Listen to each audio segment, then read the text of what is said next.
It's time!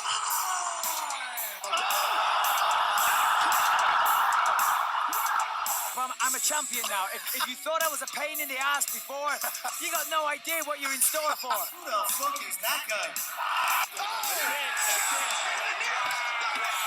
The Doctor and the Driver podcast starts now. Welcome to episode 13 of The Doctor and the Driver. This is the driver, Gage, joined by Alex, of course, the co-host and producer of the show, The Doctor. That's right. Lucky number 13. Is it lucky or is it unlucky? It depends on your superstitions, I guess. In Vegas, some people ride on that shit. I call it lucky. My grandma was born on the 13th, and well, she's dead now, but she's very dead. Yeah. She was great. This is lucky though. Oh, I don't think she died on the 13th. I know. But she was like, that was like her number for sure. She thought it was very lucky. I mean, my lucky number is 8, and I was born on the 8th. So. Well, I mean, it's not like you had a lucky number before you were born. I mean, it's like, man, it's crazy. I was born on my lucky number. Yeah. Maybe I was reincarnated, Gage. Well, it's not like your dad was like, listen, so grades, your lucky number was 8 and you were born on 8. You know what I mean? Like your lucky number is something you come up with. That is true. So it's all an illusion. Or maybe your lucky number is 8 and I don't know, dude. I think there are people there are people who are just fucking lucky. It's weird. Yeah. There are people who have like a gift of like winning shit. It's weird. Yeah. Definitely. Alrighty. Definitely. So I see you're drinking. What time is it in the West Coast, Gage? It is, well, I don't know, 12:22 p.m. Nice. Meaning afternoon. Yeah. 5 o'clock somewhere, right? Sure. Well, I guess sure. I guess you get a pass because it's the weekend. Yeah. Like if it was like college football season, everyone would be drunk at 7 a.m. So. Right. So yeah. You're just practicing for Ohio State's next season. Well, like again, noon games, which a lot of Ohio State's games are noon games. That starts at 9 a.m. for me, dude. Holy fuck! I forgot about that. Yeah. Yeah. Ew. So I'm up. Sometimes I'll have a beer, but usually I'm in my robe and I'm drinking coffee. Dude, how much do you hate that time zone though? Oh, I love it. It's my favorite. You love your time zone, despite sports season problems. It's the best because of sports. Except football. No, it's fine. No, you're fine with 9 a.m. wake up. Because listen, Sunday night football. I gotta be at work early, dude. Sunday night football starts at 5 p.m. I still get plenty of sleep. You know what I mean? Like if I had to be at work at 4 o'clock in the morning and I lived on the East Coast, I had to watch Sunday night football. Starts at 8, ends at like midnight. That sucks. Yeah. Fuck that. You have a point there. Yeah, and then like I'm usually in bed before. I'm always in bed before midnight. 11:30 is usually the latest we stay up. So with the UFC card starting at 10 o'clock, no good for me, dude. I don't like that. Starting at 7 is great though. I mean, I truly love everything starting earlier. I like it way more. Yeah. But I don't like to stay up late, man. I don't like to stay up late. I'm usually up pretty. But I do like to drink early, so that's fine. Yeah. All right. Well, but here's a judgment free. Here's a funny story. I'm only having 2 beers during this recording, and then I'll stop, and then I'll pick up later on. So here's like my thing is always when I start drinking, like a timer starts, like 4 or 5 hours ish, sometimes 6. Like when that timer's up, I am falling asleep like 100%. Like so, that's a problem. That's why I can't really like right now I'm having 2 beers, then I'll drink some water until like 5 o'clock, 6 o'clock, have some more drinks. But Yeah. if I was just going to continue to drink, even at a slow pace, then 5 hours or whatever, I don't even have to be drunk. It's nighttime. I will pass the fuck out. I can't do day drinking. I just go to sleep. 100% I will fall asleep. So typically on the weekends, just for the record, to cover myself a little bit, I'm only having these beers because of the show. It's like a celebration thing. So yeah, but you're also limiting your beers because of the show. Because of because of the time. And because of the show. And because a couple times maybe you overindulged. I do. I got a little towards the end there. Well, the podcast with Cam was. Say his name. Did you figure it out yet? Scalio, yeah. Yeah. Okay. I probably had it figured out until like X amount of beers, and then it was fucked. It was fucked. But yeah, I was definitely just like kind of off the wagon there, like halfway into the show. Yeah, I mean, like rewatching that was like hard. Oh my god, these guys are probably so annoyed. Well, when you kept repeating your points. Yeah, sorry. Okay. All right. Not today. Anyways, not today. Hyper focused. You got the wardrobe on. I do. The triangle extra strength. Triangle PM, baby. Yeah, because it puts you to sleep. Yes, it does. Yeah. Depending on whose triangle. Yeah.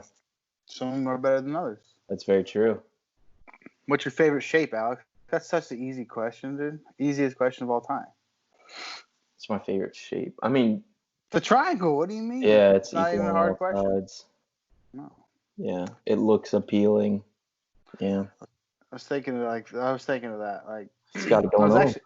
I was actually thinking of that like a few weeks ago, asking my son like what his favorite stuff is. Like, what's your favorite this? What's your favorite that? What's your favorite number? I was, what's your favorite shape? And then like, meanwhile, I'm thinking of my answers, and I'm like, dude, in case he shoots back at you. I'm like, well, do I have a favorite shape? This is all in my head, obviously.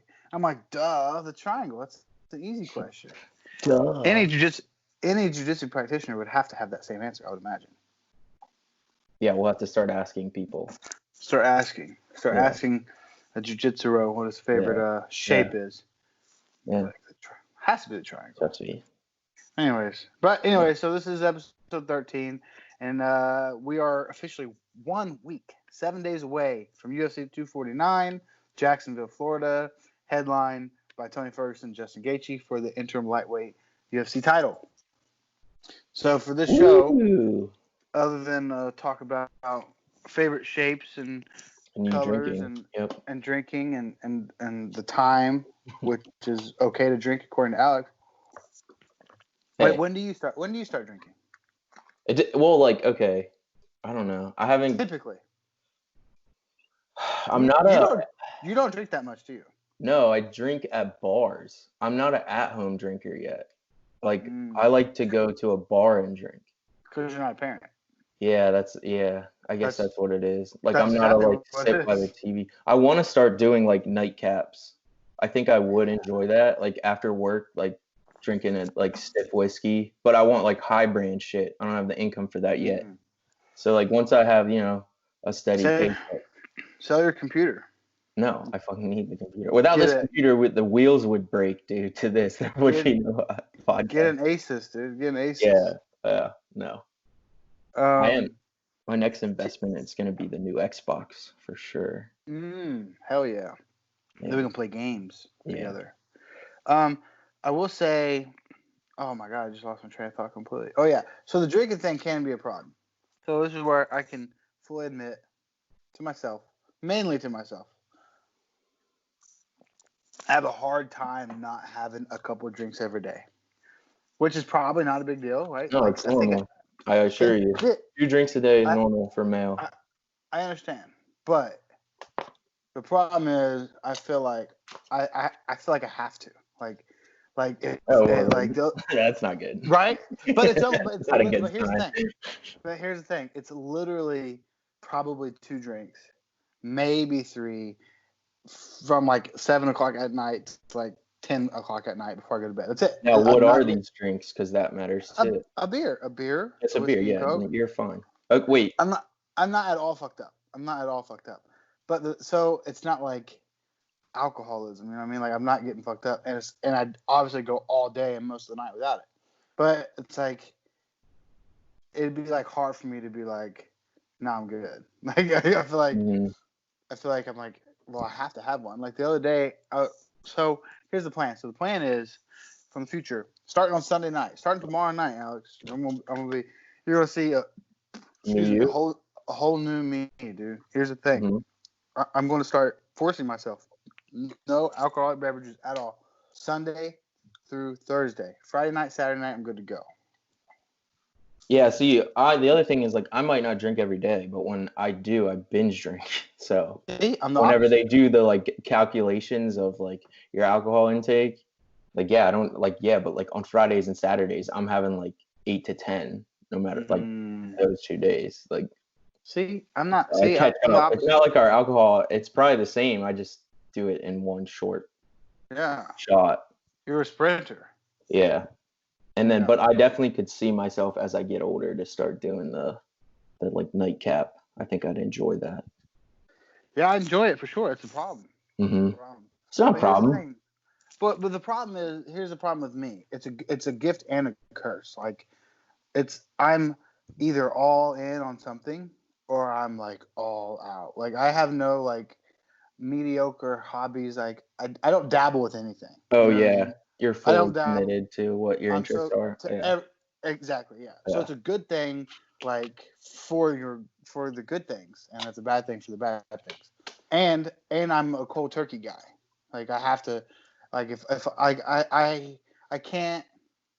Here's the best example. Like when I'm eating really good, which I haven't been since quarantine, my diet is just destroyed. But yeah, so like when I'm eating really good, like a lot of people like.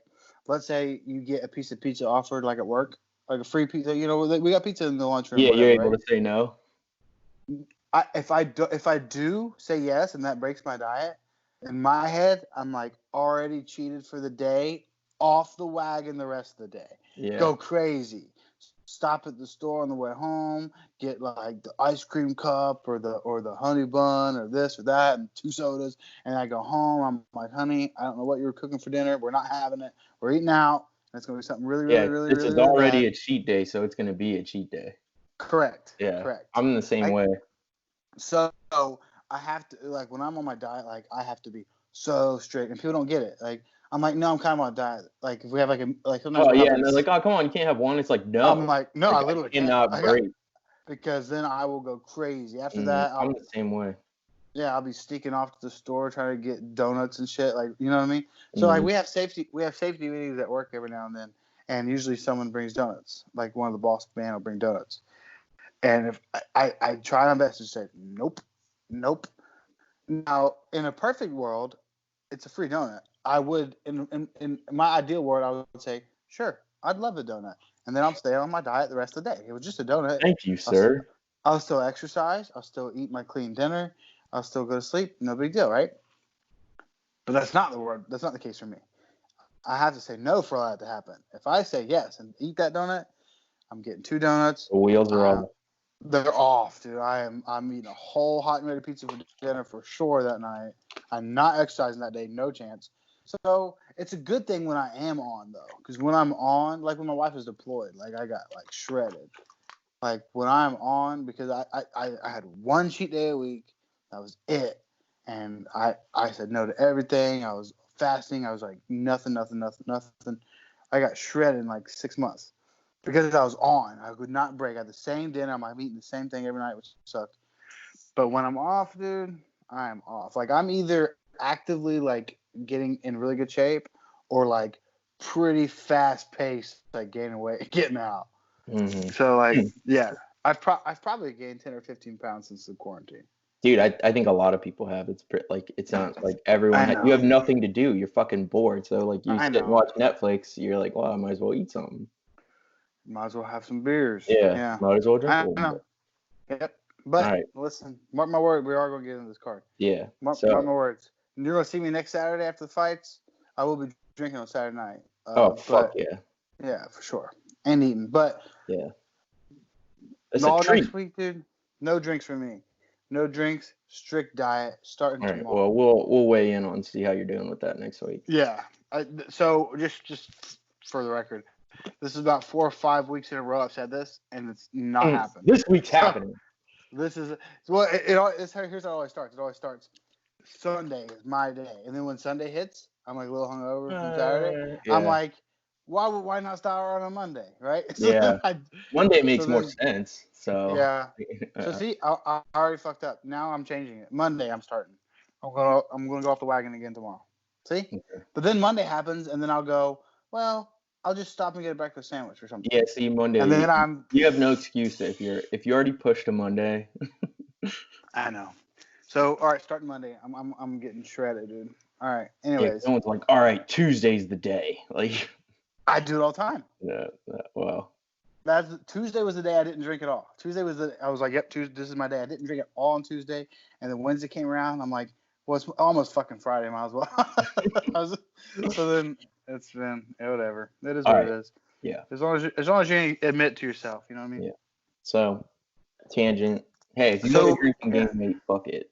Okay. Yeah, for sure. Anyways, but on this episode, we are going to.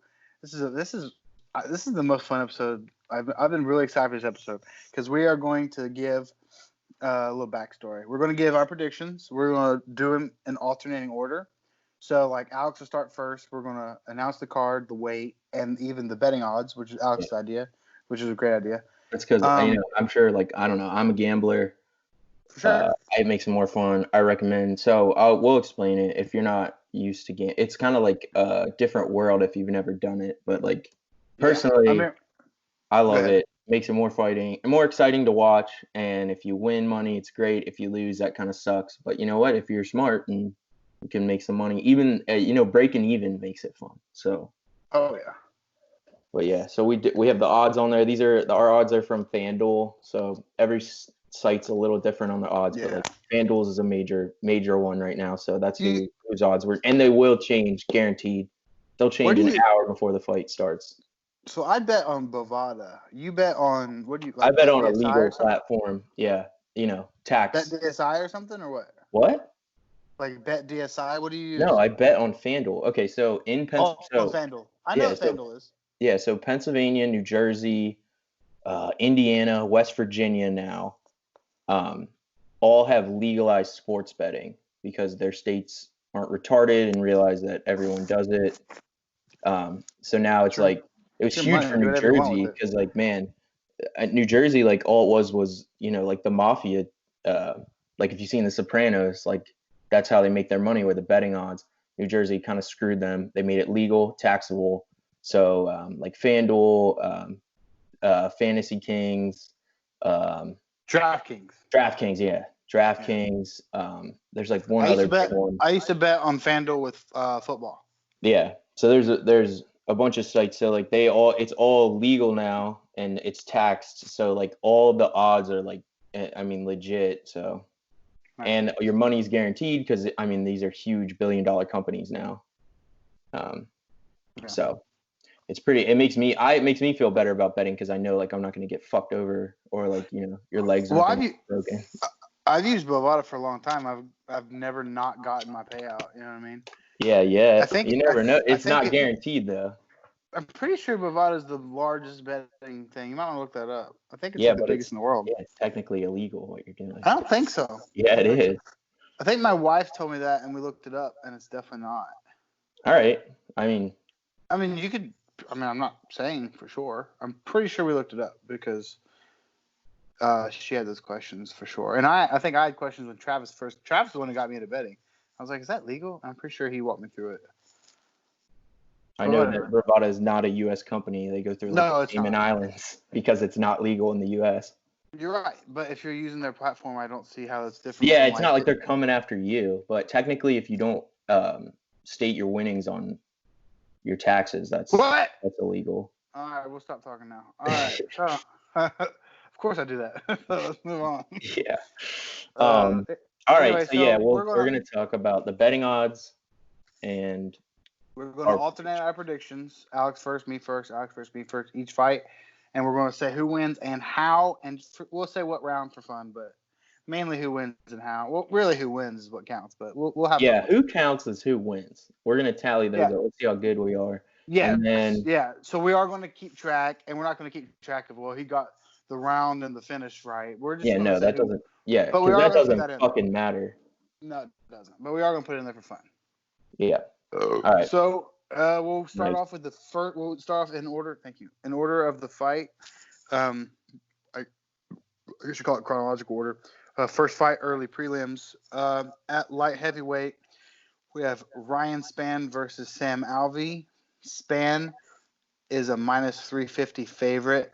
Alvey is a plus 280 underdog. And Alex is going to go first with who he thinks wins and how. Okay.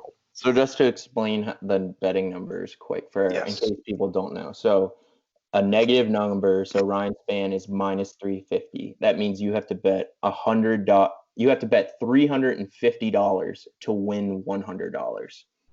So he's the favorite. And then Sam Alvey is plus 280. So if you bet $100, you win $280. Yeah. So I always think of the plus as you win more than what you put down. That's how I look at it. So the plus is the person where you make more than you bet. If you win, that's the underdog. And then the favorite, you have to bet more than you'll win to get a win. But again, they're the more likely odds, so you have to bet more money to win that amount. So if Alex were to get into the octagon with Francis Ngannou would be a minus 1 million favorite. Yeah. And Alex would be a plus 7 million underdog. Yeah. Yes. So. Yeah. So if you bet $100 on me and I somehow win, you get $7 million. Yeah. Which he wouldn't win, but. And to win $100 on, did you say Ngannou? You have to bet $7 million. You have to bet $7 million to win $100. And you get your money back. So it's like, okay. And you get your money back too.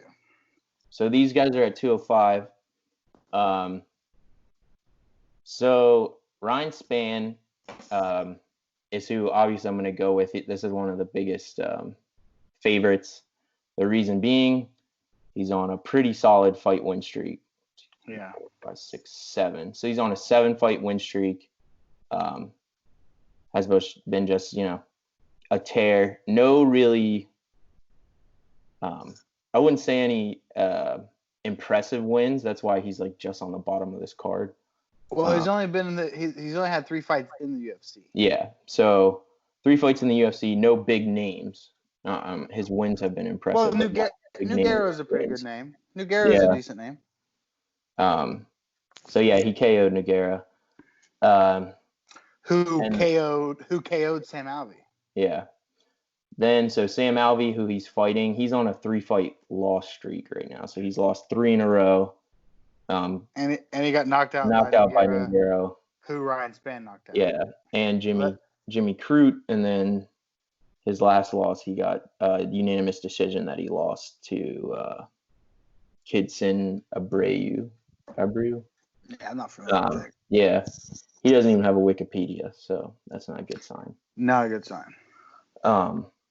Jimmy Crute's a fucking badass. So I'm gonna go with Spann and knockout. And I mean, Sam Alvey, I briefly watched an interview with him. He says he pretty much knows if he loses this, he's done in the UFC. But I just don't. Yeah, he just doesn't have it at 205. I'll give him benefit of the doubt. I'll give him. I'll say second round TKO for Spann. You stole that from me. I was going to say that, but just to make it a little different, I'll also say Spann first round TKO. So for me, Spann first round TKO. Okay. So Alex is writing that down. So we both got Spann there. And then next fight on the card I almost said welterweight. At featherweight, we got Bryce Mitchell versus Charles Rosa. Bryce Mitchell is a minus 172 favorite. Charles Rosa is a plus 146 underdog. Bryce Mitchell's he's fun. He has the potential to be like a pretty big MMA personality. Kind of like Mike Perry, but wins his fights. So yeah, I just found out Mike Perry's 6-6 in the UFC. That's fucking crazy. Has a 500 UFC record. It's pretty wild. Bryce Mitchell's, and I completely. I mean, obviously, I knew this at one point. Completely forgot until I just pulled him up. He's undefeated in his pro career. Yeah, He's never lost. So that's pretty crazy. I guess he was on The Ultimate Fighter. I haven't seen The Ultimate Fighter. I haven't seen like the last few seasons. I want them to bring it back though, because I kind of regret not watching that like later on, because the idea of it's really cool. So, and then he did pull off a twister against Homeboy, his last fight, the one submission of the year, 2019. Matt Sales. So that made Eddie Bravo pretty happy, and he said he watched Eddie Bravo demonstrate on YouTube, and that's how he pulled it off. That's which is pretty crazy. Insane. He's like, yeah, watch Eddie Bravo do it on YouTube. He's really good. He's really good at teaching and giving like the technical details. So he's like, I watched that. And I just went with it. Like, he didn't practice it or anything. He just pulled it off. Which is pretty fucking crazy. And he's always begging the UFC to give him or begging Reebok to get him some camo shorts. Reebok's not having it. He's from he's from Arkansas, I think. He's like Arkansas. I don't know. He's got a fun Southern accent. See, I mean, like full disclaimer, I think he's kind of annoying. I'm sorry, but I think he's very talented. He's obviously not going to pull off another twister probably ever. He's got a lot of submissions. Holy fuck, dude! So we're gonna run off from his first win all the way up. Submission, rear naked choke. Submission, rear naked choke. Submission, rear naked choke. Submission, armbar. Submission, rear naked choke. Submission, triangle choke. Triangle choke, win 7. Rear naked choke, win 8. Decision. Twister. Holy fucking shit. I did not know this guy was that good at submissions. I don't even see. He's a brown belt in jiu-jitsu. Okay, cool. Well, I'm not overly familiar with Charles Rosa. He's 12-3. Looks like he's never lost 2 straight. He lost one. He did lose to Shane Burgos and Yair Rodriguez, who's really fucking good. They lost to Dennis Seaver, which is kind of puts me in question. So let's say Bryce Mitchell, second round submission, rear naked choke. Okay. So let's put RNC. Second round submission, RNC. So okay, that's fine. Dude, he has so many submissions. I didn't even know that. That's crazy. Yeah. So I agree. I do believe. I think Mitchell's going to win, but I do not think he'll submit him. I think it's going to be decision because Rosa's a black belt, and he trains out of American Top Team. So I just can't see him. Solid gym. So he's like, pretty good probably, I'm going to guess, on jiu-jitsu. He himself has multiple submission victories. I think it's going to go the distance, but I don't think he's going to be able to. He's definitely not going to be able to twister a Brazilian black belt like so. Well, there's only been 2 twisters ever in the UFC. It's not a common thing. So you got Bryce Mitchell. Is it going to be close? Split decision maybe or unanimous? I think this one might be close. I'm gonna go because split decision. You get bonus. You get bonus points if you get that. I mean, if you get a split decision right, that's bonus points. I mean, yeah, the betting odds are huge for that, but split decision. I'm gonna go unanimous. I do think. Okay. So put Bryce Mitchell decision. Yeah. Good choice. Yeah. All right. So next one is Vicente Luque versus Nico Price. Vicente Luque is the -270 favorite. Nico Price is the +220 underdog. Pretty decent spread there. Alex is going to go first with this one. Yeah. So I think the reason why the spread's so big is because these guys have already fought each other. And how do you say Vicente Luque? Vicente Luque. Vicente Luque Darce choked Nico Price the last time they fought in 2017. One of my favorite chokes. Yeah. So that's pretty impressive. And then so he had a loss to Leon Edwards. Then he's just been on a tear where in his next fight was Nico, darsed him. Been on a tear with TKOs, multiple TKO punches. And then he had a split decision he won against Mike Perry. And then he went 3 rounds for a decision and lost to Stephen Thompson. So, Stephen Thompson beat the shit out of him, dude. Yeah. That was on the Masvidal versus Diaz card. Stephen Thompson fucked him up. Yeah. Bad. So again, able to go the distance. So I think Vicente wins again. Nico has been, lost win. He beat James Vick. He KO'd him with an up kick, which was pretty cool. But everyone, that's cool. Everyone knocks out James Vick. So, yeah. So it's kind of Nico's on the he's been in the UFC forever, but yeah, I could see how it happens. I don't know. He's not going to darce him again. I don't think. That'd be fucking crazy, though. That'd be hilarious. He's good at the darce choke. He's submitted 3 different guys with 4 different guys with darce choke. So he's almost like a Tony Ferguson level darce choke. Tony Ferguson, yeah. Interesting. Yeah. Well, he's Brazilian. Those guys are fucking. They probably learned a darce when they're 3 years old. Yeah. So I'm gonna guess that Nico's probably practicing the fuck out of not being darced.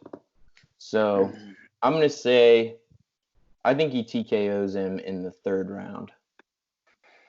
Okay, here we go, baby. I'm excited for this. Here we differ. Oh, okay. I'm excited for this. So you got Luque. You said TKO 3rd round? Yeah. Okay. I will say Nico Price 1st round knockout. Man. Nico Price is a fucking madman, dude. He's a madman. He's either on or he's off. He fights like a fucking savage. It's a common opponent. Honestly, I don't have a specific reason why. Nico Price fights like a madman, and fool me once, shame on me, or shame on you. Fool me twice, shame on me, right? Damn, dude, you could win a lot of money on that with that prediction. I'll have to look into it. I'm not sure. Dude, the TKO is probably like plus 700. A 1st round TKO is probably crazy odds. Maybe. Hope so. Yeah, I got Nico Price 1st round knockout. Wow. All right. Well, it'll be fun to see. So the next one, and that was at welterweight. I don't know if I said that. Sorry. Yeah, so next fight is here's where fights start getting crazy, because this fight could easily be a main event on a fight night. Uriah Hall. This is at middleweight. Uriah Hall versus Jacare Souza. I'm a big Jacare fan. Anyways, sorry, odds. So I'm surprised these odds. I thought Uriah Hall would be the favorite. Which if it's really plus or minus 1 anything, it's kind of a pick'em fight. It's pretty even. You don't win very much more. But Uriah Hall is a plus 106 underdog, and Jacare is a minus 124 favorite. So obviously as a grappler, I'm a big Jacare fan. Jacare is a multiple-time jiu-jitsu legend for sure. He's older though. I think he's 40. I don't know if you want to pull it up, young Jamie.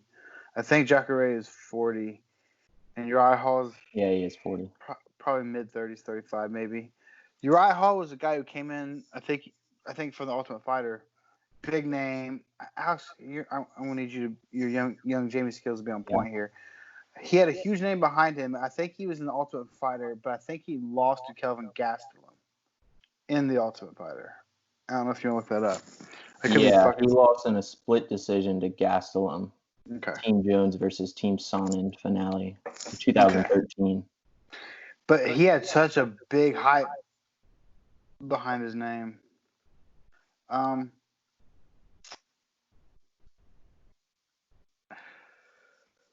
I'm going.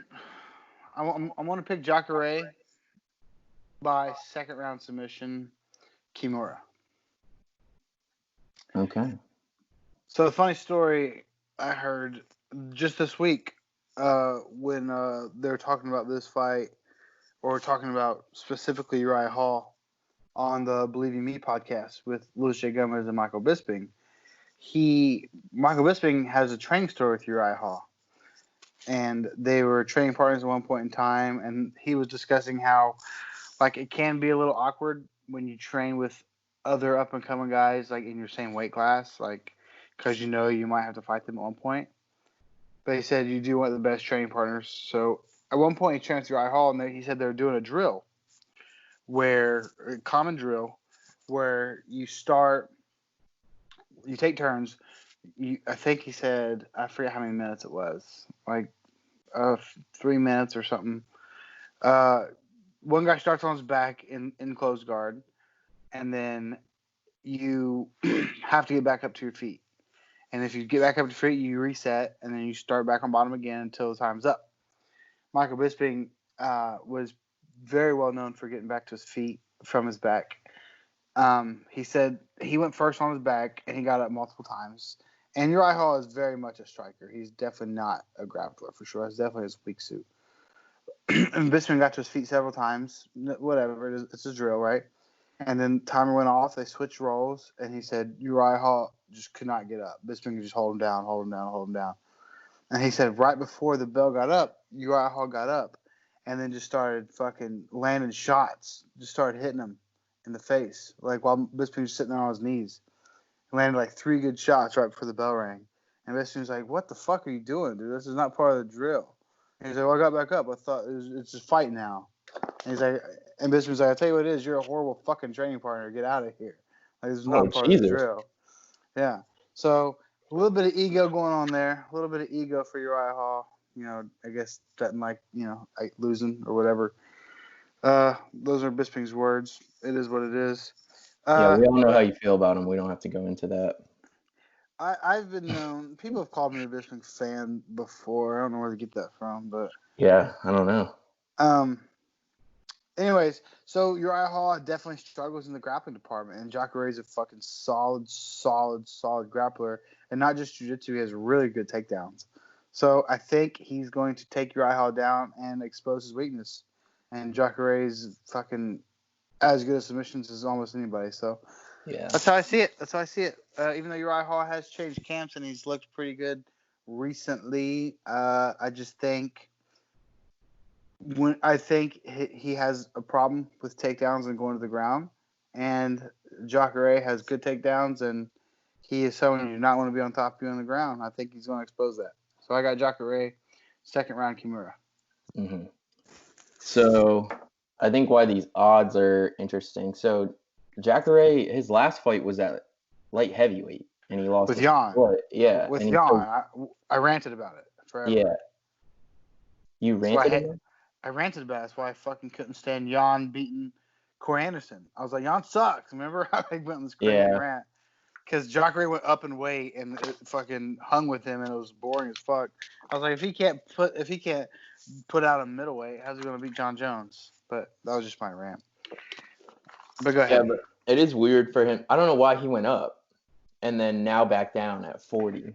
He's old, man. It's hard to cut weight, probably. Yeah, I mean, it's easy to gain weight. That's what I'm saying. That's what I'm saying. He probably realized Jan's big, man. He's like, fuck, these guys are too big. I'll go right back down. Yeah, I think he'll do fine. I think he just want to test the waters out, man. Especially middleweight to light heavyweight is a very common one because there's such a big gap. People are like, well, I can just go up, and then they come right back down. Like Chris Weidman's going to come back down too. So yeah. All right. Well, I also think that Hall just doesn't have it on the ground, but I think it'll go the distance. Actually, I think it'll be unanimous decision for Jakar. For Jacare? What'd you call him? Jakar. Jacare. That's not even his real name, man. It's his nickname, okay? I know, but it's the coolest nickname ever. The alligator, dude. That's fucking cool. He walks in the ring. He walks in the cage on all fours. Does the gator walk. That's fucking sick, dude. It's really cool. There's a really cool picture of him doing the gator walk in the octagon, and someone photoshopped half his body alligator scales. It's fucking cool. Oh damn. Yeah, he's cool. All right. Tony Ferguson has the coolest nickname of all time, though. I'm sticking Oh, with it. Kukui? The Boogeyman, dude. That's Is that what it so means? cool. Fuck, I didn't know. Yeah, it means the Boogeyman in Spanish. Shit. That's a cool fucking nickname. Yeah, that is a cool fucking name. Perfect for him. Yeah. Yeah, he's had my favorite nickname for a long time. But okay, so we both agree on that one. So now on to the ladies. Next fight, Carla Esparza versus Michelle the Karate Hottie Watterson. Esparza -160 favorite, interesting, and Watterson a +136 underdog, still in the 100s, almost a pick'em fight. Alex has got this one first. Yeah, so this one surprised me, the odds. So this is my moneymaker. I'm gonna make a little extra dough. I'm definitely thrown on this one. I always like to do parlays, which is where you bet multiple fights and it increases your odds of winning, but all of them have to happen. Yeah. So you can always take. I like parlays too. Yeah, so like my strategy, I usually take a few favorites, and then you add a kicker at the end, which is an underdog, and it'll shoot your odds up for all of them to happen. So as long as your underdog wins, and then you get like 2 or 3 favorites that win, you're gonna win a shitload of money. Michelle Watterson will be my kicker for this fight for sure. Karate Hottie at +136. Yeah, like so her last loss was she was on a 3-fight win streak and then went the distance with Joanna. So yeah, all 5 rounds, was able to stick through it. And when Carla fought Joanna, she got knocked the fuck out. I mean, that being said, that was 5 years ago. That's true. She's on a 2-fight win streak. Not Esparza is. She's on a 2-fight win streak, but before that, she lost 2 in a row. Hasn't won in spectacular fashion. All decisions. Doesn't really have much. Has no real power in the UFC anyway. She knocked girls out in Invictus, but not in the UFC. She's won almost exclusively by decision, or she's been knocked out. So yeah, I think the Karate Hottie's gonna. I think she's gonna TKO her. Interesting. Maybe I don't want to do TKO. No, I think Watterson wins in 3 rounds unanimous decision. Okay. I'm with you. She. This is one I'm gonna be screaming at the TV. I'm sure. Watterson also has a lot of decisions for sure. She did go the distance with Joanna. I think it was Joanna's. It was actually, I'm almost positive. It was Joanna's first fight back at strawweight after trying to move up and beat Valentina, which did not work out. They fought like 4 times. You know that? You know Valentina and Joanna fought like twice in Muay Thai. Valentina won both times, and then twice in MMA, and Valentina won. Valentina has Joanna's number for sure. Mm-hmm. So she came back down to strawweight. I think it was her first fight back, and she beat Watterson by a very clear decision. She kind of beat the shit out of Watterson for sure. It was pretty hard to watch. She beat her up pretty good. But Joanna did beat Karolina Kowalkiewicz. I think Watterson wins by split decision. Okay. I think it's going to be a really close fight. Possibly even a controversial decision, but I got Watterson. Yeah, hopefully the judges don't suck. We'll see. I would think, dude, now that they can be like remote, or have we gotten a breakdown of how it's gonna work?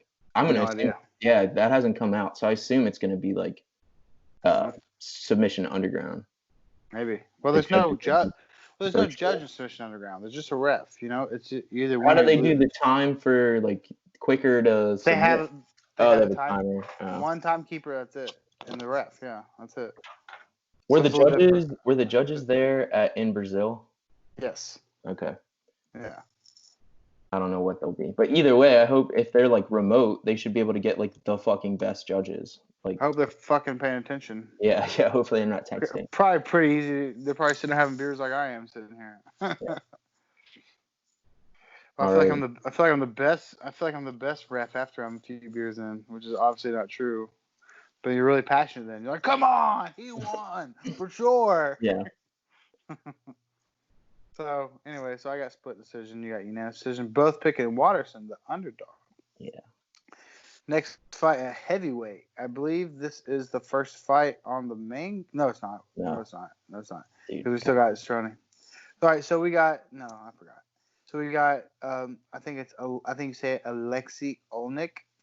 At a plus 260 underdog versus Fabricio Verdum at a minus 330 favorite. So yeah, he's the biggest favorite. This pisses me off. So here's the thing.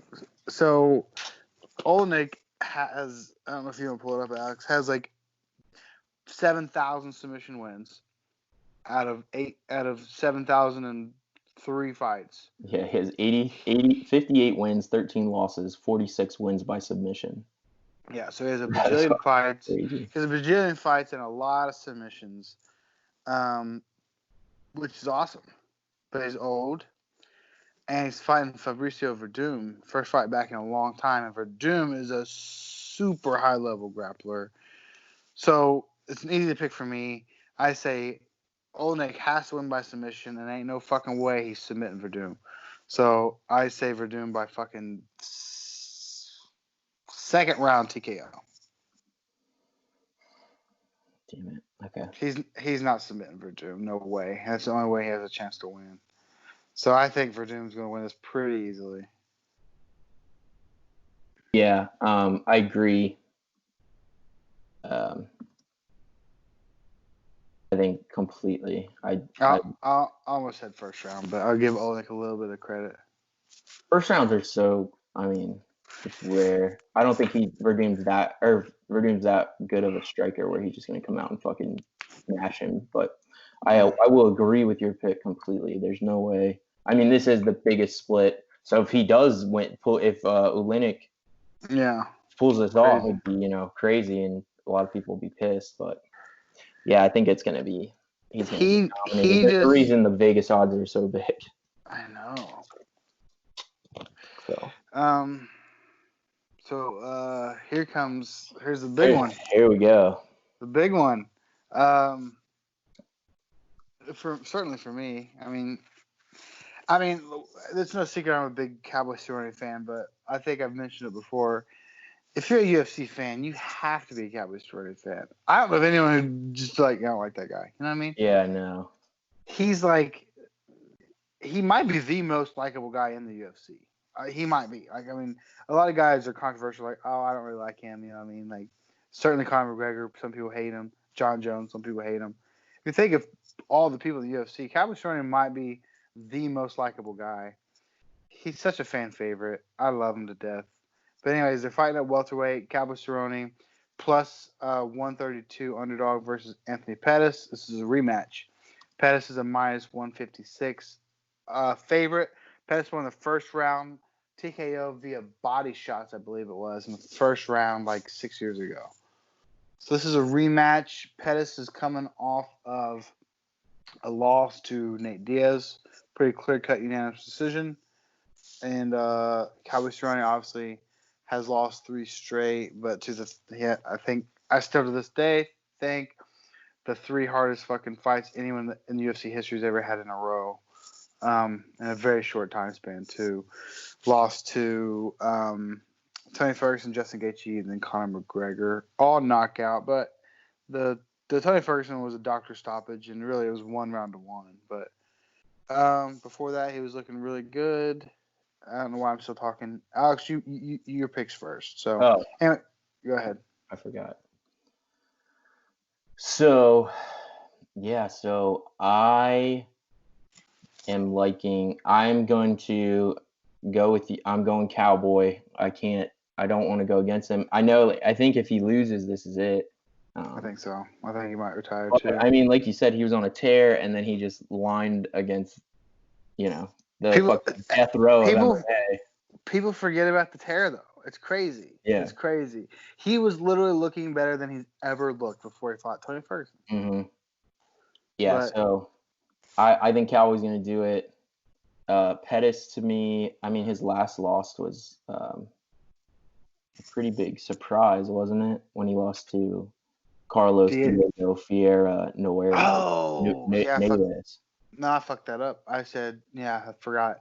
I said Diaz was his last fight. Yeah, he got choked out by. But that dude is a super, super, super, super high level jiu-jitsu black belt, multiple time champion. So not too surprising.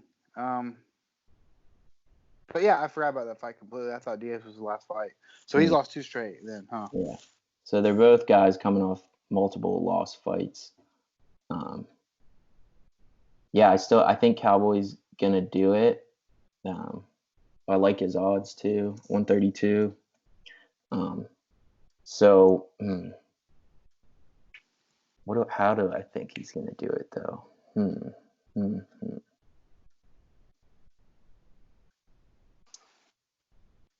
Alex, everyone that's watching this at your house, I better be rooting for Cerrone. Well, yeah. No one's a fucking. I mean, do I think Cowboy? I think it goes the distance. I think Cowboy unanimous decision. I think it's going to be a dogfight, though. I was going to say that too. I'm going to change it up. I'm going to change it up, baby. I think Pettis is going to try to do the same thing and look for that body. Cowboy has been susceptible to body shots in the past and shoulders. I'm talking about getting hit in the body, people. But I think Pettis is going to try to do the same thing. I also think Pettis is going to do what he did in the first fight, which is a lot what Tony Ferguson did, which is really good. Cowboys fought so many times, a lot of people have figured him out. He really struggles against southpaw stance. And when Pettis was rocking with those body shots, he switched stances to southpaw. When Tony Ferguson started putting it on him in the second round, Tony Ferguson switched southpaw, started striking there. Cowboy Cerrone is a very, very technical, orthodox Muay Thai striker. And he really struggles with both southpaw and unorthodox fighters. Like strange strikers, you know what I mean? He's very technical. But I think he wins the rematch. And I think Cowboy is going to chew up Anthony Pettis' legs, no matter which stance. I think Cowboy has some of the best kicks in the game. His kicks are unbelievable. I think he's going to chew up his legs and get Pettis thinking low, and then add to his record with a head kick knockout. He already has most head kick knockouts in UFC history. I'm going to say Cowboy Cerrone third round knockout. Yep. That's what I'm going to say. Perfect comeback fight. That'd be perfect lit. I'd be perfect comeback win. Oh my God, I'd be off my chair. Yeah. I will 100% be wearing my Donald Cerrone T-shirt for this whole call. Are you gonna wear a cowboy hat? I will wear my cowboy hat for that fight, not for the whole thing.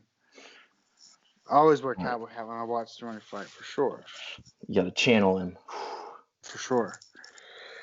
Moving on to the main card. Yes. We got starting off at the heavyweight. We got Greg Hardy at a -210 favorite. Everyone's favorite, Greg Hardy. Yeah. And we got favorite person fighting whoever the fuck this guy is. I think I know who he is. No. Is it Jorgen? Is it Jorgen? Do you know how to say it? I don't know how to say it.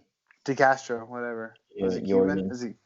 I don't know what he is, but dude, he doesn't even have a Wikipedia. So I don't know anything about it. Not a good sign. Not a good sign. Anyways, but De Castro's a +176 underdog. I think Castro had a really good fucking first round knockout his last fight. Yeah, he did his only UFC fight. Was it Tia Tufalusha or whatever? The Australian guy, the shoey guy? Who did he knock out? Sorry, I was looking up where this guy was from. He knocked out I don't know who he knocked out. Tafa, Tafa. I don't know who that is. Yeah, so one guy. I'll make this quick. Greg Hardy, first round knockout. Yeah, so he's from like this little country that it's called Cape Verde. Oh, it's an island. He's about to be living in. Where in the fuck is this? Another dimension after. It's an island like in between, off the coast of Africa, like in the middle of the Atlantic Ocean, is where this guy's from. Interesting. Yeah. So here's the deal. So you have Greg. First round knockout. He's on first round. Yeah. So the thing, like for me, maybe this DeCastro guy is some freak athlete, but looking at him, okay, great. He has some MMA under his belt, and so does Greg Hardy. And Greg Hardy is one of the top 1% of athletes in the entire world. So this guy's, I definitely agree, like first round KO. Because like even as much as people hate Greg Hardy, you have to remember this guy was an elite NFL player. His athletic ability is unbelievable, and you add now he has a few years of legit MMA training. Like the physical intangibles, he has such a huge upside on this dude who's just some guy from this random island who has one fight in the UFC. Like, and then you're going against just a specimen of a human being. Yeah. And I said last week, this is not a pat on the back for Greg Hardy because I think everyone in the top 10 smokes him. Yeah, but against a guy who's not who's like equally good enough to be in the UFC, but does not have the pedigree of fighting as like this guy isn't a ranked UFC contender. Like you're the physical, even any kind of advancement that he has over Hardy in the like MMA game, he's gonna make up for with his athletic ability and just power. So I think not that big for him. Yeah, I think if you're a no-name guy with not that good of a pedigree, I think Hardy can knock you out for sure. Like I said, I don't think he does very well in the top 15, top 10-ish, but. Yeah, if they keep giving him guys like this, I think he's going to continue knocking them all out. So, a pretty easy choice for me. Here, next one's the big one. One of the big ones, dude. Next one we got at featherweight. Our boy Arnold Allen's division. Shout out to Arnold Allen. We got Jeremy Stevens at a plus 200 underdog. Very interesting. Versus Calvin Kattar at a minus 245 favorite. This is a really, really good fight. The sleeper fight for the casuals because this is a good one. Really good one. Yeah. Alex, you're going first. So I'm going with Kattar. So just like, I think we always have to think about how they do it too. Shit. I think Calvin. Oh shit! Damn, Jeremy Stevens has never been. Oh, he has been finished. Okay, it's been a while. Jose Aldo knocked him out. Okay. I think Jeremy Stevens is a brawler, though. Yeah. I think I'm gonna go Kattar unanimous decision. Just from. Watching Kattar's fight against Zabit, that was a great fight. Really good fight. One fight of the night was crazy. I think, if I remember correctly, Zabit Kattar took the third round. At the end of the fight, he won the third round. Like, if that would have been a 5-round fight, He probably like Zabit dominated. He didn't even. He definitely won 1 and 2 and 3. Zabit was tired. Just dominated really the shit out of him. Zabit was exhausted. And then Jeremy Stevens fought Zabit as well, and I remember I watched that fight too, and I was not as impressed with what Jeremy Stevens was able to do against Zabit versus what Zabit's really really good for sure. Mm-hmm. So yeah, so that he impressed me. That third round, I was like, oh shit! If this would have been 5, man, it looked like he just was blowing the brakes off to beat that third round. Yeah. So yeah, but I don't know. I think it'll be a dogfight, and I think it'll be unanimous decision though. I don't think he TKOs Jeremy. I think he does. You think he does? What round? Does. Third. Late. Yeah, I think Cater's really, really, really good boxer, technical boxing. Actually, when we spoke to Arnold Allen, he mentioned that. Arnold Allen started boxing. He's obviously a fan of technical boxers. Remember when we talked to him, he was like, there's not really a whole lot of good boxers in MMA. Mm-hmm. And Cater's definitely one of them. And Stevens is a slugger, but he has crazy power. So Stevens could definitely catch him and knock him the fuck out for sure. But Cater is so technical, and you know what they say, you don't want to, I don't know how you say it correctly. You don't want to fight a martial artist, or you don't want to brawl a technician, you know what I mean? Yeah. And I think Cater's too technical, man. I think he'll slowly just piece him up. Jeremy Stevens is going to need that finish at the end, and he's going to be coming in like the madman he is, and Cater's going to. I will say the Stevens against Rodriguez, he was kind of the opposite of what. So both their fights are almost. It's interesting because Cater's last fight was a Zabib. He wins the third round. The same thing with Jeremy Stevens against Yair Rodriguez. Yeah, where it was that's like, true. Damn, if this would have been a 5-round fight, it'd be interesting to me. That's true. So yeah, so I'll give Jeremy that, but I do think Cater takes this one. I do too. I think he's going to technically outstrike him the whole fight, and then Stevens is going to know he needs that finish. I think he's going to get careless and walk into something that he wished he didn't. So I think Cater's going to knock him out late. All right. Fun fight though. I think it'll be really entertaining. Yeah. Damn, this card's so good. It's so good. There's so many fights that are like, dude, are going to be just slugfest. It's like too good. Yeah. These next, all of them from then on are just crazy. Yeah. So the next one, Francis Ngannou, everyone's favorite giant African, at a -280 favorite versus, I wanted you to try to say this, Alex, but I'll spare you. Jairzinho Rozenstruik is how you say it, or Rozenstrike, one of the two. Anyways. He won Breakout Fighter of last year. He was knocking out fucking everybody, and he made Alistair Overeem's lip look like fucking the Grand Canyon. Late, but Overeem was definitely like piecing him up point wise until that. But Rozenstruik is a really good kickboxer. Before he came to MMA, he's got crazy power. So does Francis Ngannou. I'm calling the upset, man. Calling the upset. Wow. I think Rozenstruik's going to knock him out third round.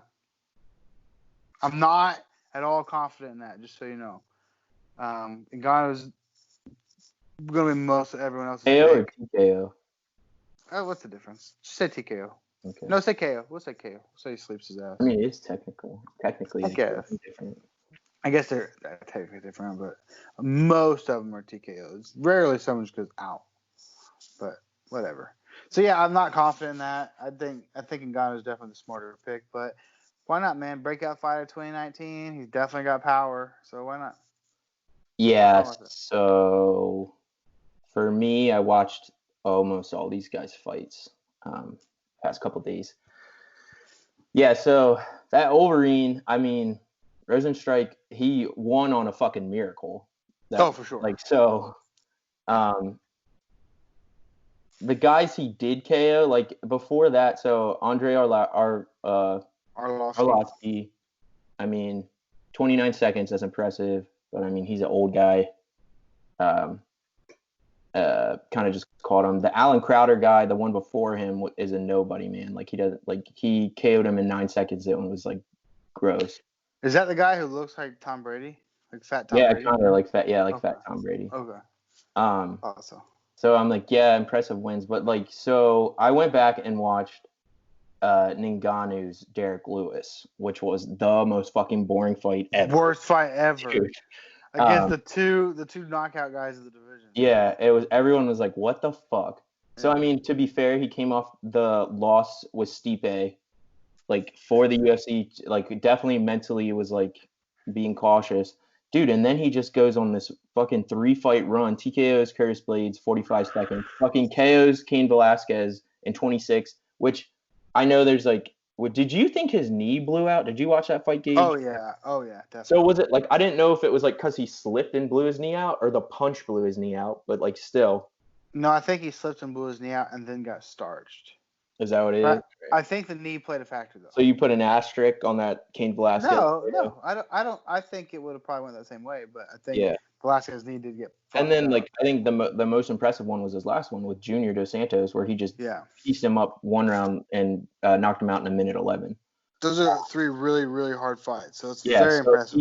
Very impressive. Comes off with a unanimous decision loss from Derek Lewis because, I mean, I think he threw 9 strikes or something.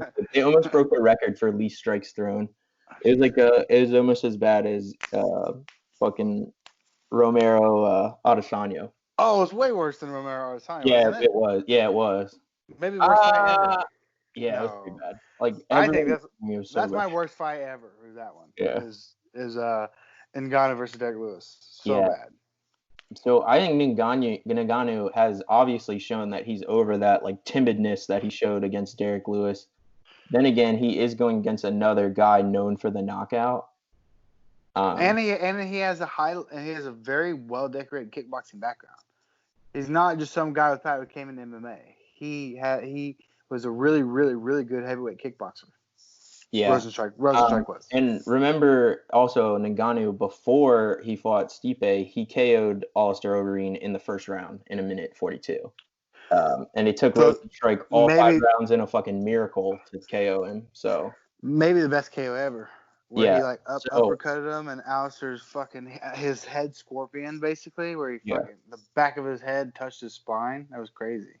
Yeah, so I'm going Ngannou second round KO. I think the first round they might be a little timid because they're both such power strikers. I could see that fucking happening, but I think he figured him out second round, fucking knocks him out. Every connection each guy makes against another guy, you should be on the edge of your seat because these guys can definitely knock each other the fuck out.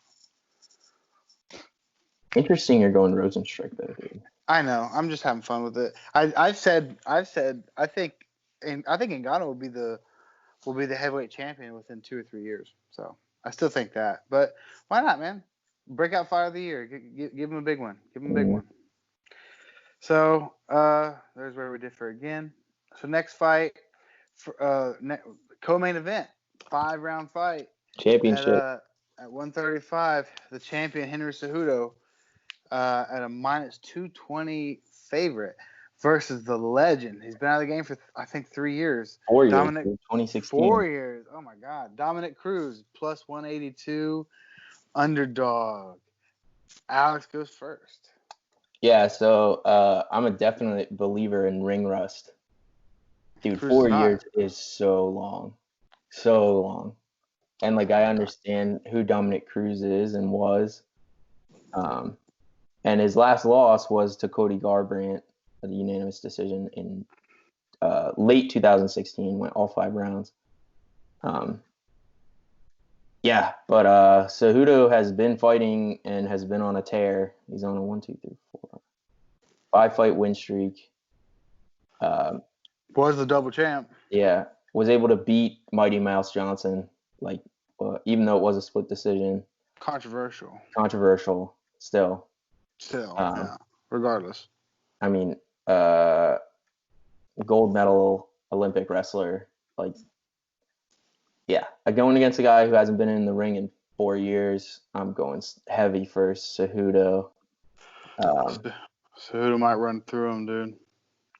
I think he knocks him out. I think he knocks him out early. I'm gonna go first round TKO. Damn. Dude, 4 years is so. I know it long, is. the first time he gets like kicked in the leg, or like I get he's been like sparring or whatever, but sure. And dude, Henry Cejudo has a fucking gas tank like that's been going here, like so. Yeah, I think I'm gonna stick with you here. So Dominic Cruz, definitely a legend. It's very different. Had that tricky footwork that gave people trouble. I just think these tricks aren't going to work anymore, and Cejudo is so tough. I think he is going to stop every trick that Cruz has, and yeah, I think third round TKO for Cejudo. But in all honesty, I would love if Cruz won. I think that'd be cool. I think it'd be really cool for Cruz. So I'm not necessarily rooting for Cejudo, but I think he's just been so active and so tough, and Cruz has been on the sidelines, hard to not think Cejudo gets that one. Yeah. So, anyways, the main event. Yeah. For the interim lightweight championship, pretty close odds. Tony Ferguson minus 178 favorite versus Justin the Highlight Gaethje plus 150 underdog. Oh man, I don't want to go first. Do you want to go first? Yeah, fuck you. I gotta go first. I mean, I know like we already know, unless you changed up from. Well, okay, I'll go first then. All right, so I think Justin Gaethje can definitely win. Full disclaimer. Yeah, you could keep going because I'm on the same trail as you though. I think, but here's what I'll say. I will say Justin Gaethje has 5 minutes to win this fight. Now that's super offensive to Justin Gaethje. I'm sure it is. No offense. I think he has 5 minutes to win this fight. He has that first round to fucking knock Tony Ferguson to another world. After those 5 minutes, it's Tony time. I think Tony's gonna put it on him. I don't think Justin Gaethje really has. I could be way wrong. I don't think he has like the gas tank. Like, wasn't he really tired when Poirier put him away? Yeah. Or was he just really hurt? I think he was tired, right? He was hurt too, but he always kept going, man. Like he seemed like he was exhausted though. No. Yeah, they both were. They both were like, holy fuck. Yeah, and Poirier was looking really tired at the end of his fight with Holloway, which he won, but he was taking some big breaths for sure. Tony Ferguson, I've said it before, I say it again, has probably the best cardio in the whole sport. I could also argue Colby Covington probably, but they're two different weight classes. Those two guys just put on the pace that no one can fucking keep up with. No one can. Tony Ferguson keeps walking forward, so is Justin Gaethje, which is really interesting stylistically. And I think Gaethje can fucking catch Tony coming in or walk him down maybe, but no one really walks down Tony. He has 5 minutes to win this fight. That's what I say. If this fight escapes the first round, no matter how it goes, let's say it's a war. If this fight goes, if you see the fucking girl walking around with the number fucking 2 over her head, it's Tony time for the next 20 minutes. I don't think Gaethje can keep up with that pace. I think Tony's going to hit him and hurt him, hit him and hurt him, hit him and hurt him. And then I think I was going to say Tony Ferguson's submission. That's what I was going to. You know what? Fuck it. I will. Here's what I'm going to say. Mm-hmm. I'm going to say this goes to round 3, maybe 4, but I'll say 3. Round 3, yeah. Here's what's going to happen. Justin Gaethje is going to be so hurt and so tired. We're going to see what he's never done before. He's going to shoot a takedown, and he's going to get Darce City. Tony Ferguson, third round Darce. You think he Darces him? I think Gaethje's going to last resort shoot, which he never does. Shoot for a takedown. Tony's going to sprawl on Darce's ass. That's what I think. What round are you saying? Third? Third.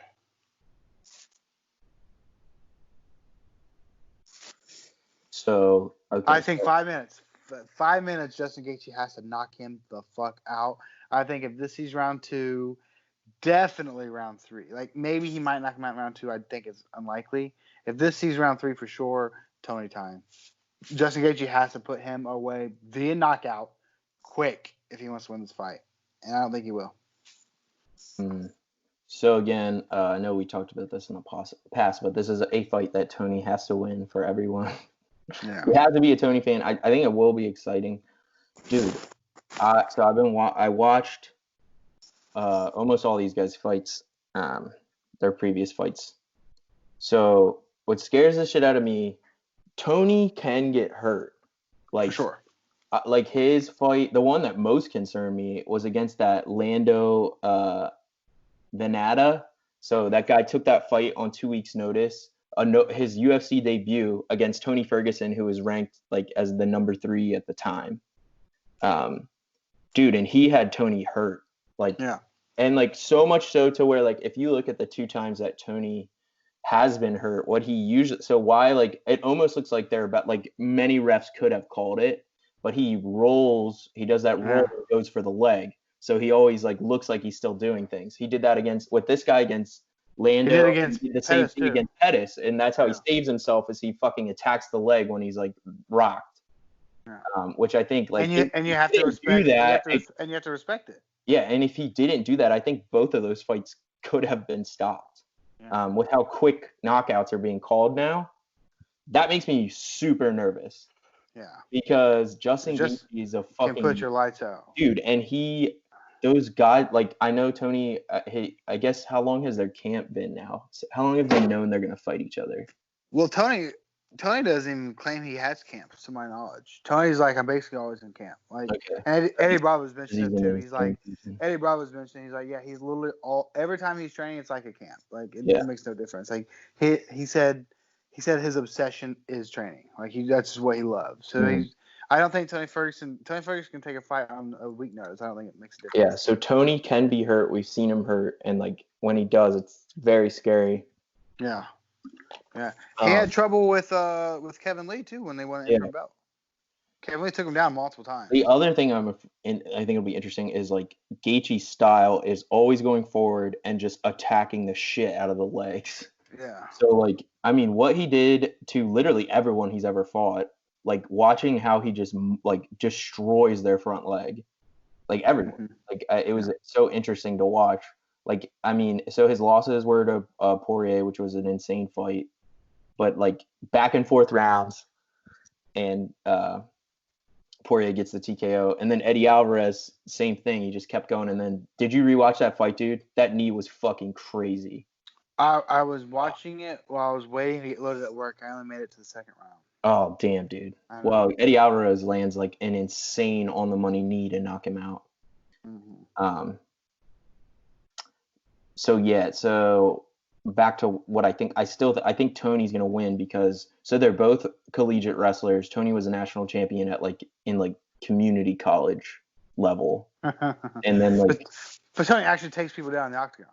Yeah, and then so Gaethje was an All-American Division I wrestler. So I mean, technically, if you look at their pedigree, I don't know.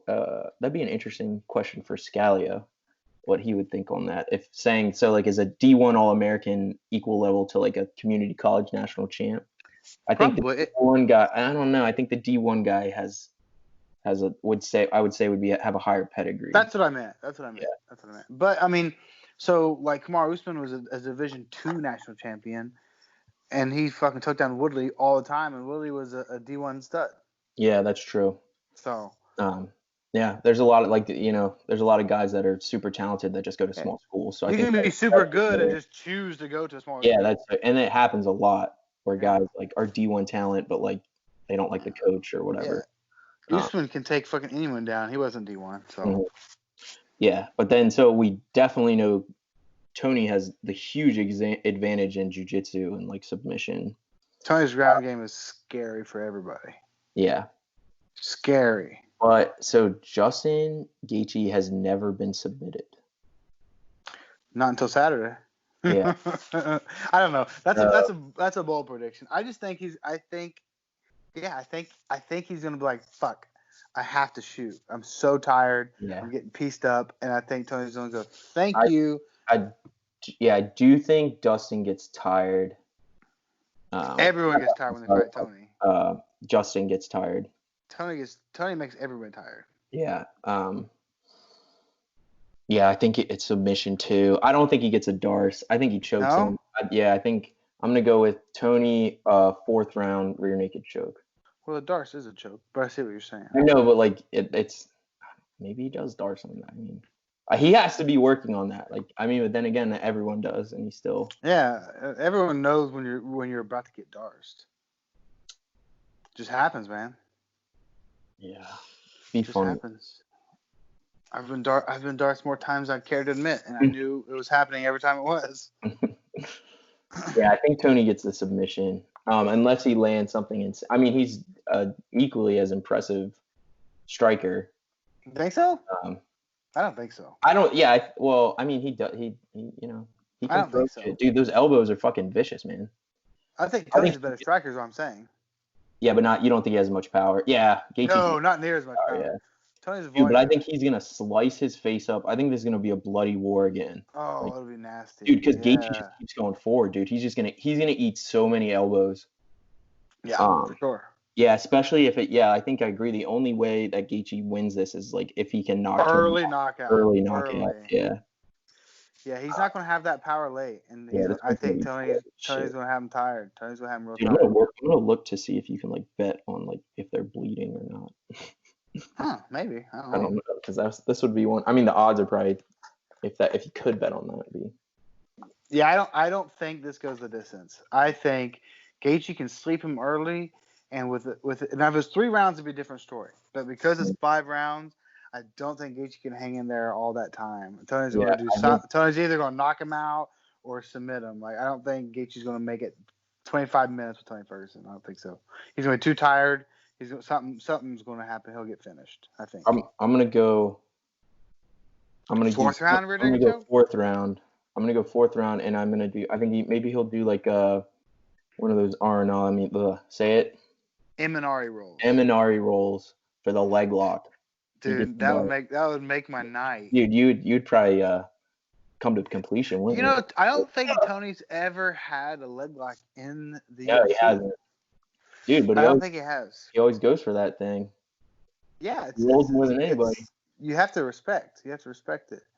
Yeah, since these don't count, that's gonna be my fun prediction. So just say 4th round heel hook. Yeah. That'd be so sick, dude. That would make my night. Dude, that would make my night. I'd be done, dude. I'd be done. That would make my night for sure. Yeah. So everything is still officially on. Nothing. It's a go. I think it's a go. I think we know by now if it was a problem. Like there hasn't even been a hint of a problem. Like it's good.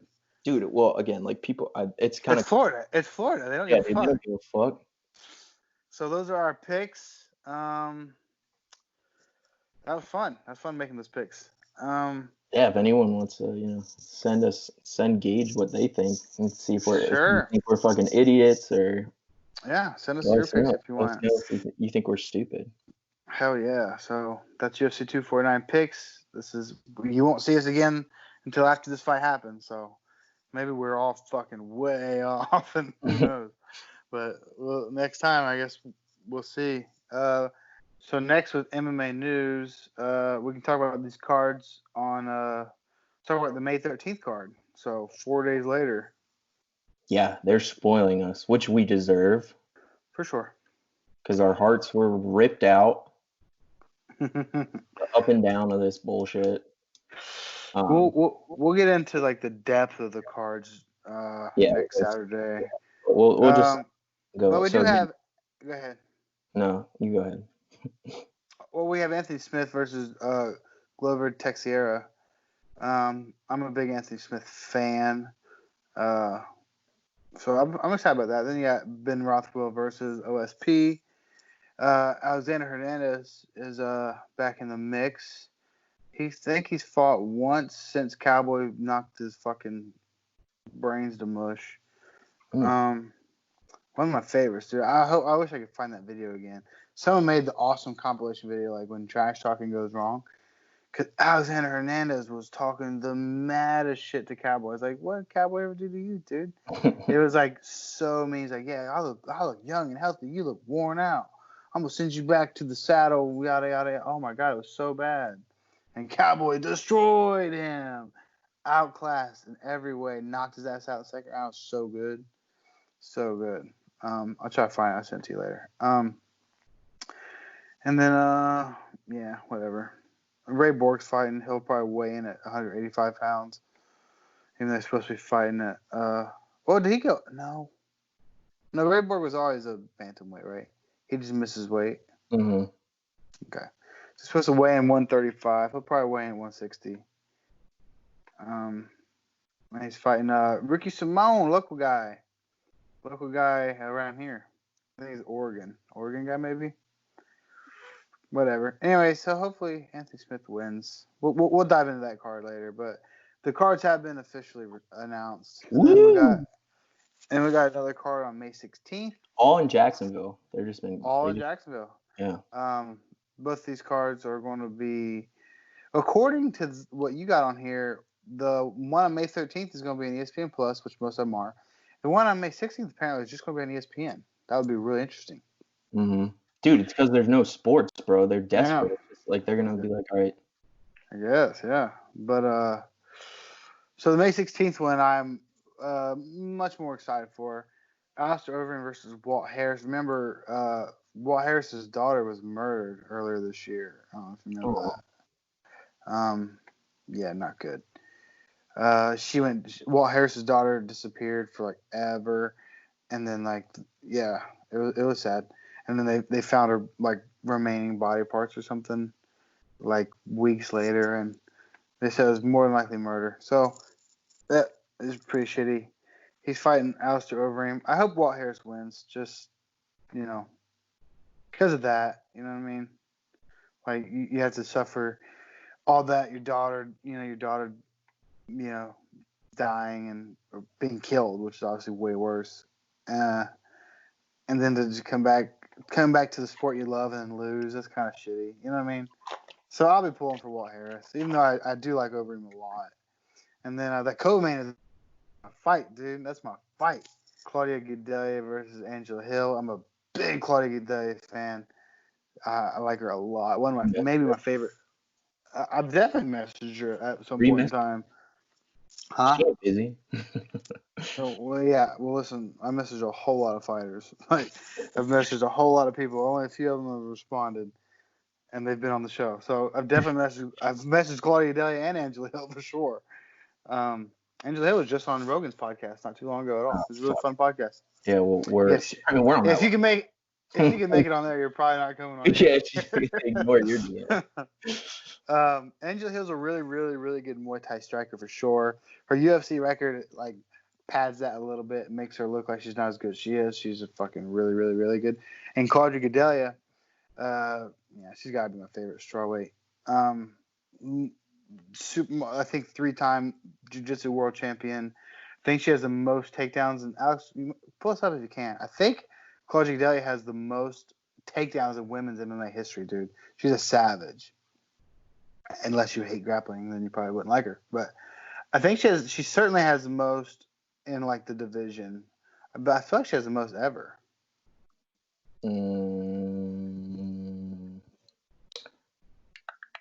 Look at like women's, like UFC women's records or something like that. I don't know how you'd look that up.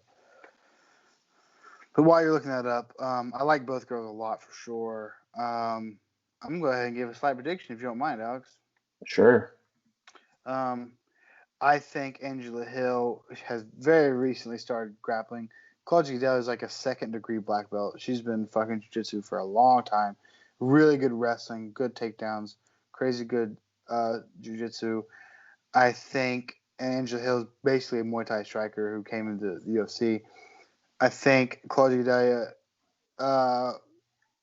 kind of like what we said with Uriah Hall and Jacare, I think she will certainly expose that grappling weakness. And I think Claudia Gadelha takes her down and kind of beats the shit out of Angela Hill. Just saying. I found it. She has the record with 33 takedowns in what? takedowns landed. Okay. It's the record for women? She's tied with Carla Esposa. Oh, Carla Esposa, yeah. Who's fighting Watterson. Yeah. But yeah, so back to that. I know you were typing. Yeah, I think like we said with Jacare and Uriah Hall, I think Claudia's going to expose that grappling weakness and probably take Angela Hill down a lot and probably kind of maul her down there. I hope so. And, I like both girls, but Claudia's my girl. Okay, and then this is really exciting. I think it's looking, according to Errol Hawani, it's looking like Tyron Woodley is going to fight Gilbert Burns on May 23rd. So a week after the May 16th card. That would probably, it says main event. Yeah, that'd be a 5-round main event fight. That'd be, dude, if Woodley loses to Burns, that's a problem for Woodley. Mm-hmm. That'd be fun, dude. That's a big fight for Burns. It's such high consequences for Woodley, and basically nothing but game for Burns. He's leaning on accepting. He will, I think. So not only do we have a May 16th card, this is for May 23rd. So 1 week after, yeah. We're gonna be fucking busy, dude. We're gonna be busy. That's a fun fight. I think Burns wins. Do you think Woodley's washed up? I don't know if he's washed up. I still think he's as focused, man. He's all about rapping and shit. I mean, I know that's kind of like a broken record, no pun intended, saying that, but I think he's just not there anymore. And he's 38. He's old. I think he's 38. Yeah. Burns is hungry, dude. Burns is a hungry motherfucker. I don't know if Woodley is anymore. That's nothing but gain for Burns and nothing but shit for Woodley if he loses. Like, if Burns loses to Woodley, like, Burns is basically right back where he was. Yeah. But if Woodley loses to Burns is like 10, dude. That is not a good look for Woodley. So, I think Burns, dude. I think Burns. All right. I think Burns can take Woodley down. Well, I don't know. I don't know. Usman took him down like a million times. Burns is a trouble on the ground for people, man. Burns is a trouble. Burns is problematic on the ground. You do not want to be down there with Gilbert Burns, for sure. And he's got pretty good striking too. So I don't think it's as good as Woodley's, but we'll see what happens. I definitely want Burns to win that fight for sure. Mm-hmm. But that'd be cool if that main evented May 23rd. Hopefully it does. That's a pretty cool fight. I mean, obviously I'd rather it be Colby Covington and Woodley, but Burns deserves a big fight after knocking out Damian Maia like that. So I think that's all. No, and then we got you go ahead and read the last one if you would.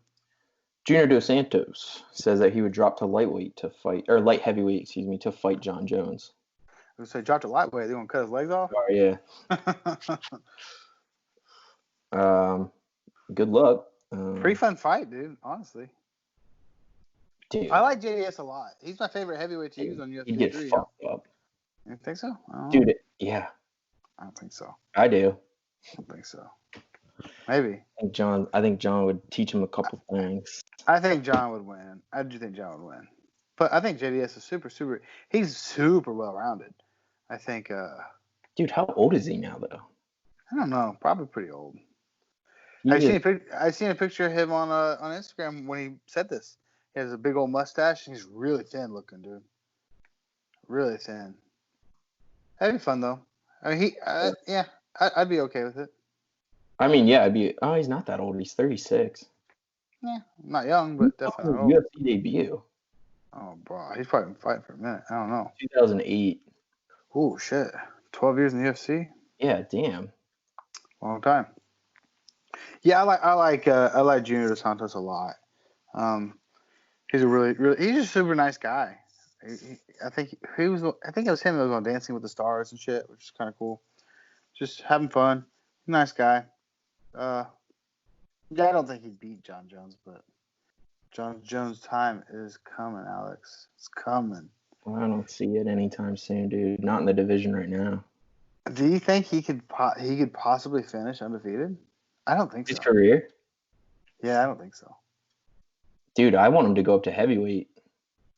Me too. Fucking win that. I think he would do better at heavyweight. I really do. Dude, he would. He'd be like Junior Dos Santos. He'd be so much faster than everybody, I Dude, think. it'd be crazy. He's just as long as everybody. He's probably longer than everybody still. Mm-hmm. And way faster. Yeah, and then he could actually put on a little bit of weight. He probably walks like 230. Dude, yeah, I guarantee he does. He could put on 10 pounds, and then that's no cutting at all. He could be 240, which is probably the optimal heavyweight anyways.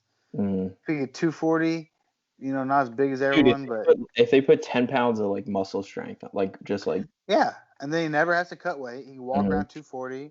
He'd be a beast heavyweight.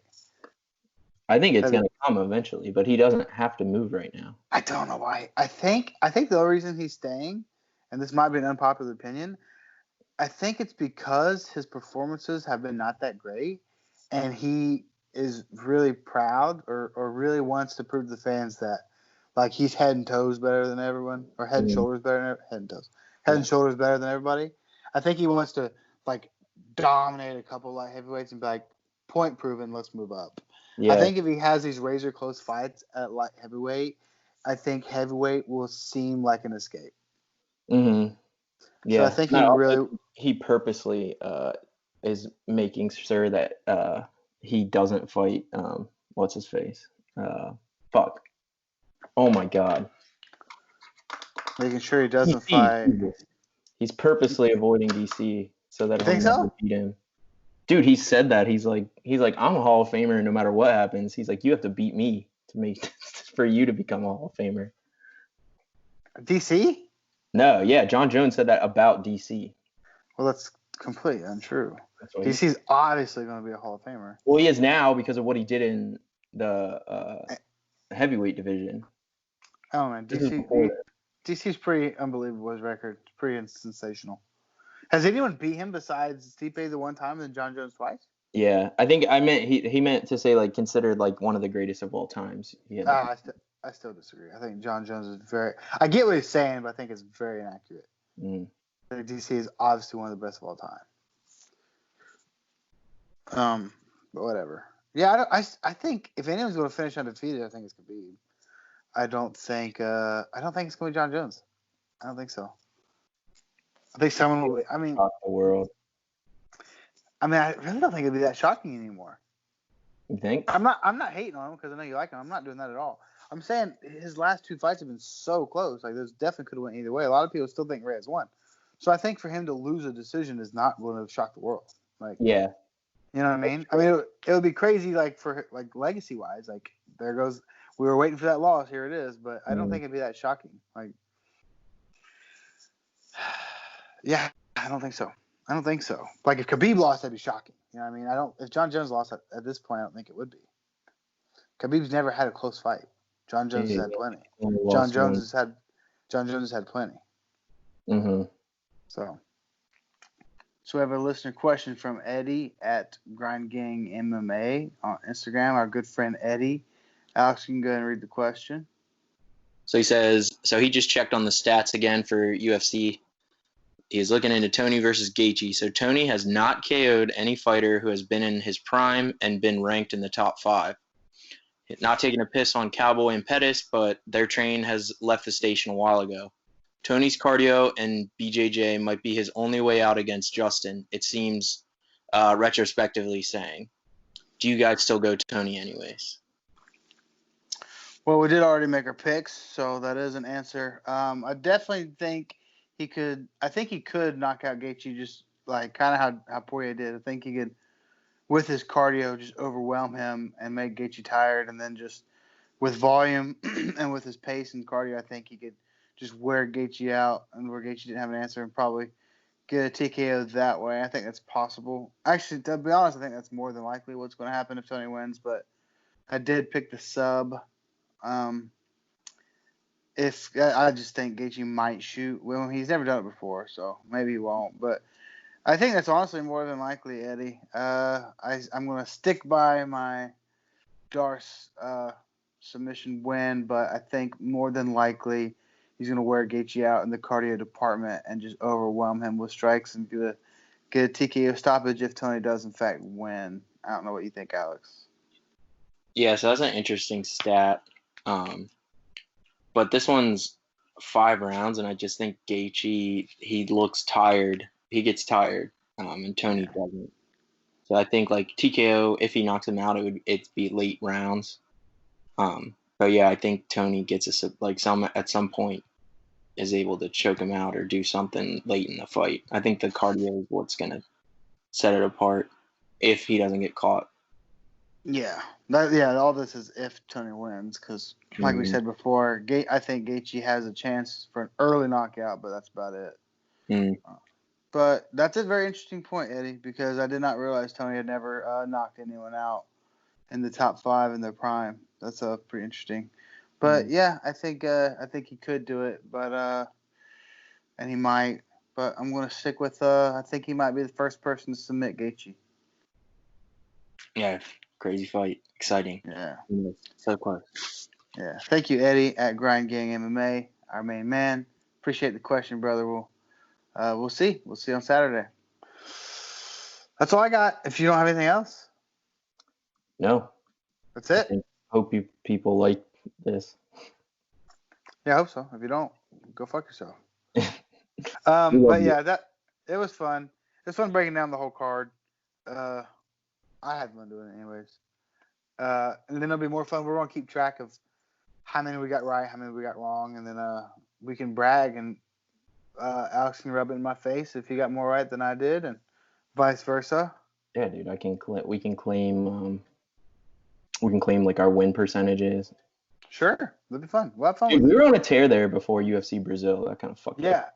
I think we got every fight right that we picked. Yeah, and then UFC Brazil, we just.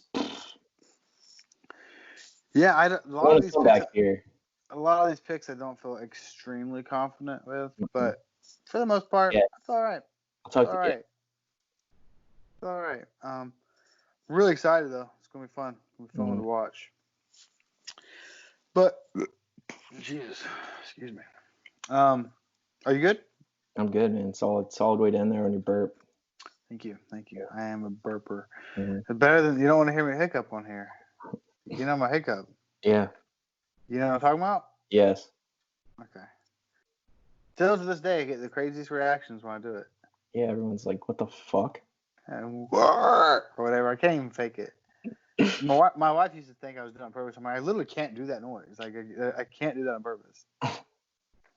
I used to tell a story when I was in the Navy. I'd sit at the same fucking table and eat with the same group of people for 4 years, basically. And every time I take a first drink or something, I do that. And every time people go, "Dude, what the fuck is that?" They laugh.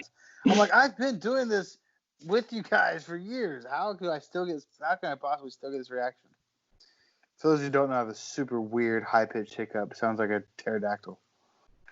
Like if I take one drink of soda, I can't even fake it, like I said. But crazy high-pitched hiccup. And then usually just once, maybe twice. I do it when I eat hamburgers, too. Whatever. I don't know. I think I just don't know how to eat. I just suck air. I just suck air with my food. I don't know how to properly do it. I don't know. But anyways, thanks for listening. You can follow me on Instagram at DriverMMA. You can also shoot us an email at our email, which is thedoctorandthedriver1, the digit 1, not the word, at gmail.com. That is thedoctorandthedriver1 at gmail.com. Instagram at DriverMMA. And Alex has a Twitter that he's trying to use, and he doesn't really know how to do it, apparently.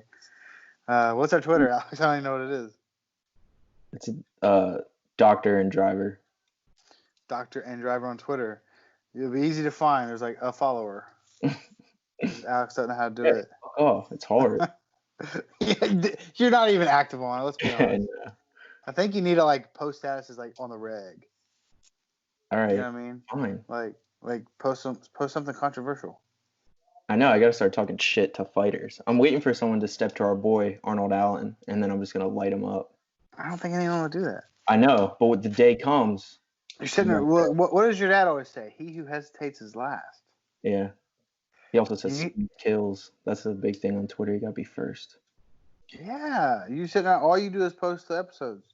You need to follow. For one, you follow like 2 people. Your following is dog shit.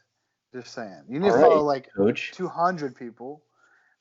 I'm just trying to give you a little bit, and then you need to find them, post a status like Tyron Woodley post a status, and you hop on there real quick. Like Burns gonna fuck you up. Yeah. All right, And dude. then Start there getting you go. dark shit talk Twitter.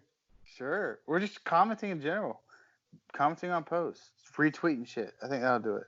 All right. You gotta be active, bro. You gotta be active. Like I'm about to be starting Monday, baby. Active. Uh-huh. No drinking, lots of exercise. Yeah. All right. Anyways, so that's it. Alex, it was fun. Mm-hmm. Everyone, wash your fucking hands, and that's it. Oh, love ya. Peace out. Bye.